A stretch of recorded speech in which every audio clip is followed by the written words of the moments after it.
Hello, my cute little neathearts. I am Preeti Singh, MBBS third year student, and here I am covering all the concept of biology for NEET 2026.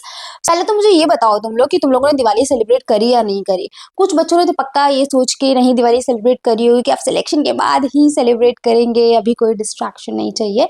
कुछ ने celebrate करी होगी, so please let me in the comment section. और दिवाली के बारे में हम बात करेंगे at the end of this lecture. पहले हम कुछ पढ़ लेते हैं, ठीक है। तो आज हम देखेंगे स्ट्रक्चर ऑफ नेफ्रॉन।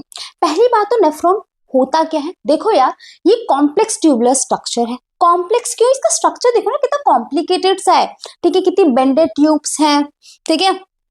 और इसको हम structural and functional unit of kidney भी कहते हैं। क्यों? क्योंकि भाई किडनी मोस्टली आपके नेफ्रॉन से ही तो बनी हुई है, और किडनी का जो भी काम है वो नेफ्रॉन के थ्रू ही हो रहा है, इसलिए ये structure and functional unit of kidney कहलाती है। फाइन। हर एक किडनी में 1 मिलियन नेफ्रॉन्स होते हैं, ये याद रखना, ये पूछा जाता है। वो अगर नॉर्मल क्वेश्चन पूछेंगे किडनी में कितने नेफ्रॉन्स होते हैं, और ऑप्शन में आपको 1 मिलियन, 2 मिलियन, 3 मिलियन, 4 मिलियन होगा। तो अगर वो 2 किडनी में पूछ रहा है तो 2 मिलियन नेफ्रॉन्स होंगे, और एक किडनी में पूछा है तो 1 मिलियन नेफ्रॉन्स होंगे। इसलिए कंफ्यूज नहीं होना है, क्वेश्चन ढंग से पढ़ करके ऑप्शन करना है, ठीक है, क्योंकि इसमें सिली मिस्टेक्स बच्चे कर देते हैं। उसने किडनी पूछा होता है, ईच वर्ड नहीं लिखा होता है, और तुम लोग 1 मिलियन मार्क करके आ जाते हो, ठीक है। तो देखना कि पूछा क्या क्या है। अब स्ट्रक्चर देखते हैं।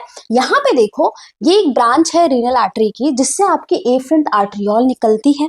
ये एफरेंट आर्टरियोल फर्दर बनाते हैं ग्लोमेरुलर। ग्लोमेरुलर है क्या?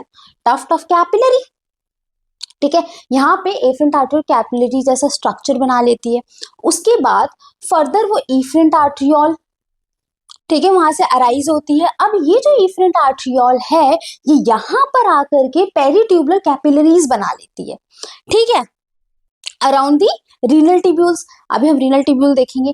तो ये जो पेरिट्यूबुलर कैपिलरीज है, इसका जो ऐसा वर्टिकल पार्ट होता है दोनों तरफ, उसे हम कहते हैं वासा रेक्टा, ठीक है। अब देखो यहाँ पे, अब ये जो ग्लोमेरुलर है which is tuft of capillaries, ये बेसिकली इसको एक कप लाइक स्ट्रक्चर जो है उसने सराउंड किया हुआ है, उसको हम कहते हैं बोमेन्स कैप्सूल, ठीक है।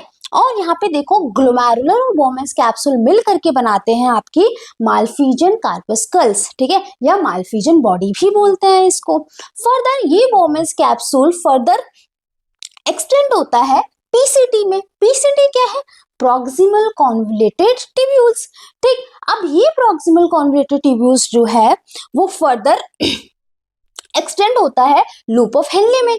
अब देखो, ये वाला पार्ट जो नीचे की तरफ जा रहा है, मतलब कि डिसेंडिंग, तो डिसेंडिंग लूप ऑफ हेनले, ठीक है। और ये वाला पार्ट ऊपर की तरफ जा रहा है, इसलिए इसको हम बोलते हैं असेंडिंग लूप ऑफ हेनले। मतलब कि लूप ऑफ हेनले के 2 पार्ट्स हो गए, डिसेंडिंग लूप ऑफ हेनले और असेंडिंग लूप ऑफ हेनले। अब फर्दर ये जो आपका असेंडिंग लूप ऑफ हेनले है, ये और थोड़ा कॉन्वोल्यूटेड सा स्ट्रक्चर बनाता है, ठीक, जिसको हम बोलते हैं डिस्टल कॉन्वोल्यूटेड ट्यूब्यूल्स, डीसीटी, ठीक। अब डीसीटी जो है वो फर्दर खुलती है एक ट्यूब में, जिसे हम बोलते हैं कलेक्टिंग ट्यूब्यूल्स, ठीक है, ठीक। कलेक्टिंग ट्यूब्यूल्स आपकी फर्दर किसमें खुलेगी? कलेक्टिंग डक्ट में। तो this is overview of structure of nephron.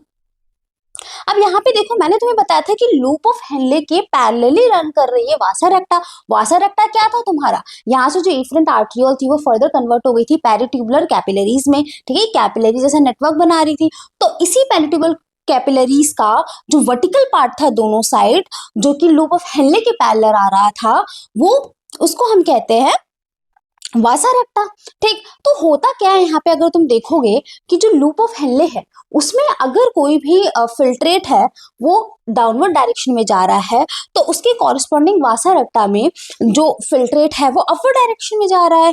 तो मतलब कि अपोजिट डायरेक्शन में फिल्ट्रेट फ्लो हो रहा है, ठीक। यहाँ पे ऑलरेडी मैंने ये सब चीजें तुम्हें डायग्राम में बता दी है, एक बार और देख लो। देखो, हमने ग्लोमेरुलस क्या देखा था? Tuft of capillaries form from branching of afferent arteriole, ठीक है। रीनल आर्टरी से एक ब्रांच निकल रही थी which is efferent arteriole. Efferent arteriole क्या करती है? ब्रांचेस बनाती है फर्दर, ठीक है, जिससे कि टफ्ट ऑफ कैपिलरी बन जाता है, जिसको हम बोल रहे थे ग्लोमेरुलस। फाइन। अब ठीक है, अब उसी टफ्ट ऑफ कैपिलरी से फिर एक मतलब इफरेंट आर्ट्रियोल निकलती है, और इफरेंट आर्ट्रियोल क्या करती है, वो ब्लड को ग्लोमेरुलर से दूर लेके जाती है। Fine. Efferent arteriole branch out and form peritubular capillaries around the renal tubule. हमने आगे देखा था क्या हो रहा था, इफरेंट आर्ट्रियोल फर्दर ब्रांचिंग बना करके पेरिट्यूबुलर कैपिलरीज बना रही थी रीनल ट्यूब्यूल के अराउंड, है ना, ठीक है, जिसके हम वर्टिकल पार्ट को वासा रेक्टा बोल रहे थे। फाइन। बोमेन्स कैप्सूल क्या होता है, double wall cup shape structure. देखो इसका कप शेप स्ट्रक्चर है ना, डबल वॉल्ड है, दो वॉल्स है, कौन कौन सी, पेराइटल वॉल और विसरल वॉल। जो पेराइटल वॉल होती है वो नॉर्मल स्क्वेमस एपिथेलियम की बनी हुई होती है। फाइन। और जो विसरल वॉल होती है, ठीक, वो आपके पोडोसाइट से लाइंड होती है, ठीक है, पोडोसाइट सेल से बनी हुई होती है, ठीक, कंपोज्ड ऑफ पोडोसाइट्स। फाइन। और ये जो पोडोसाइट्स होता है यही बेसिक, ये किसके बने हुए थे, मॉडिफाइड स्क्वेमस एपिथेलियम के।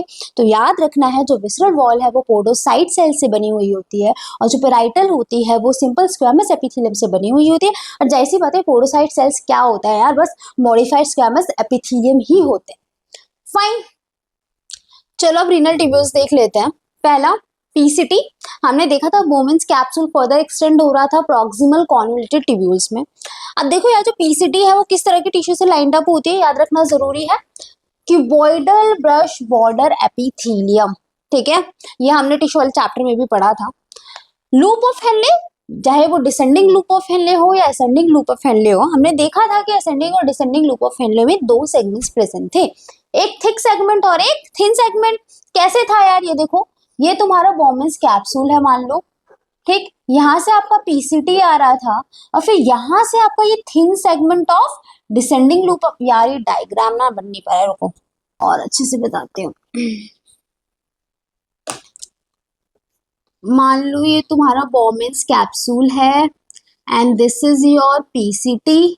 उसके बाद ही यहाँ पर ये ऐसे जो था, ये thin segment of, sorry thick segment of descending loop of Henley था, ठीक है।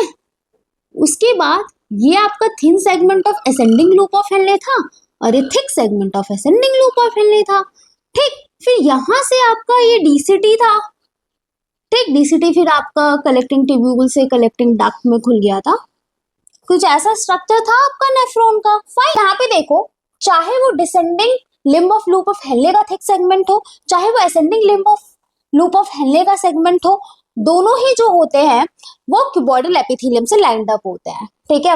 और जो इनके थिन सेगमेंट्स होते हैं, descending limb of loop of Henle और ascending limb of loop of Henle, ठीक, ये दोनों के जो थिन सेगमेंट्स होते हैं ये सिंपल स्क्वेमस एपिथेलियम से लाइंड अप होते हैं, ठीक है, याद रखना है। अब देखो कलेक्टिंग ट्यूब्यूल्स देख लेते हैं। कलेक्टिंग ट्यूब्यूल्स जो हमारा होता है ये सिंपल क्यूबॉइडल एपिथेलियम से लाइंड अप होते हैं, ठीक। एक चीज हमेशा याद रखना, जो कलेक्टिंग डक्ट होता है that is not a part of single nephron. सिर्फ एक नेफ्रॉन का पार्ट नहीं होता आपका कलेक्टिंग डक्ट। यहाँ पे देखो ये कलेक्टिंग डक्ट है, इसमें दो नेफ्रॉन के डीसीटीज आकर के खुल रहे हैं, फाइन, तो it's not a part of a single nephron. Fine. बहुत सारे नेफ्रॉन्स आकर के आपके कलेक्टिंग डक्ट में खुलते हैं। अब हम देखते हैं यहाँ पे कॉर्टिकल नेफ्रॉन और जक्स्टा मेडुलरी नेफ्रॉन। सो पहला हम कॉर्टिकल नेफ्रॉन देखते हैं। 80 से 85% जो नेफ्रॉन्स होते हैं वो कॉर्टिकल नेफ्रॉन्स होते हैं।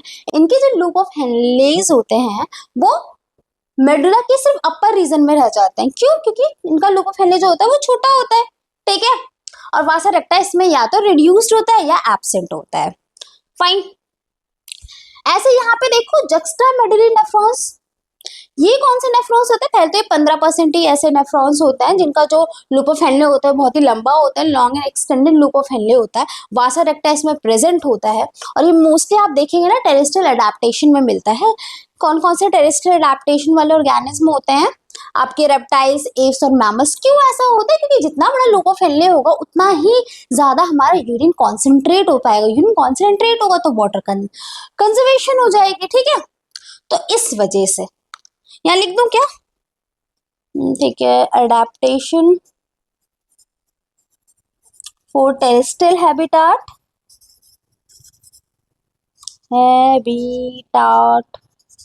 टू कंसंट्रेट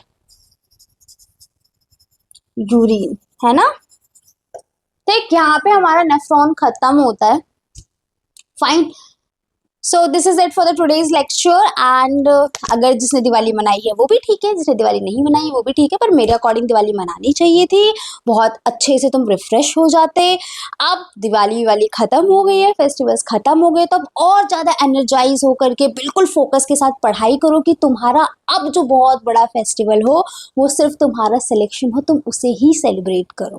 ठीक है, बहुत मिठाई वगैरह खा ली, स्वीट्स वगैरह खा लिए, अब सक्सेस का टेस्ट चखने की बारी है।